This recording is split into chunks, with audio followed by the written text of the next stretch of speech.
সবাইকে অনেক অনেক শুভেচ্ছা ও অভিনন্দন মহাশিবরাত্রির জন্য। আপনারা ট্রেলার দেখেই বুঝে গেছেন হয়তোবা আমি কি দেখানোর চেষ্টা করছি। আমার অনেক দিনকার ইচ্ছে ছিল মা পাতাল কালী মায়ের দর্শনে যাওয়ার জন্য। আমি একা নিজে হরগৌরী এবং পাতাল কালী মায়ের দর্শন করেছি। আপনাদেরকে দেখানোর চেষ্টা করছি সেই চিত্র, আমার সাথে দেখবেন।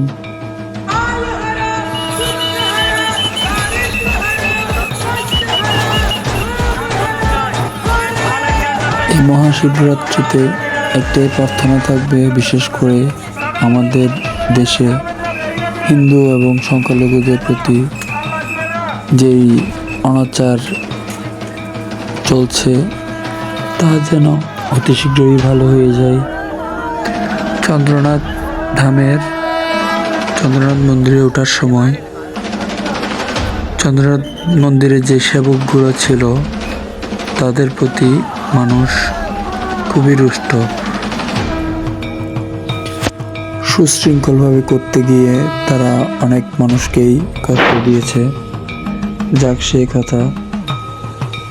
আমার অনেক দিনের ইচ্ছে ছিল যে হরগৌরী চন্দ্রনাথ মন্দিরের পাশে এবং পাতাল কালী মায়ের দর্শন করতে যাব। আজ আমি একা একা নির্জন পাহাড়ের মাঝে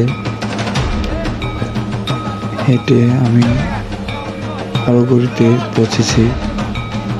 দেখছি অনেক দর্শনার্থীরা ছিল। এই হরগৌরী মন্দিরে আসার যে ইচ্ছাটা ছিল সেই ইচ্ছাটা পূরণ হওয়াতে আমার অনেক ভালো লাগতেছে। আপনারাও আসবেন, দেখে যাবেন। মন্দিরে আসার রাস্তাটা অনেক কঠিন হলেও মন্দিরে আসার পরে অবশ্যই আপনাদের ভালো লাগবে। আপনারা একবার হলেও এই মন্দিরটিতে দর্শন করতে আসবেন। হরগৌরী এবং পাতাল মায়ের মন্দিরের নির্মাণ কাজ চলমান। আশা করছি আরো সুন্দরভাবে আপনারা দেখতে পারবেন আগামীতে।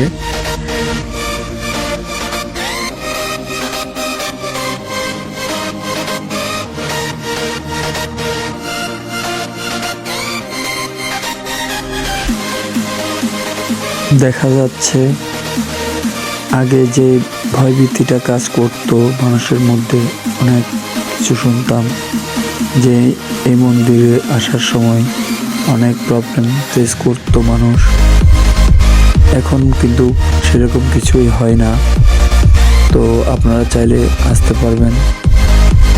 চন্দ্রনাথ ধামের পাশেই পাতাল মা কালীর মন্দির এবং হরগৌরী মন্দিরে সাথে রয়েছে জোড়া শিব মন্দির। সবাইকে নমস্কার, আবার দেখা হবে অন্য কোনো একদিন। ভালো থাকবেন সবাই। আমরা চন্দ্রনাথ ধাম হয়ে বাড়ির দিকে রওনা দিয়েছি।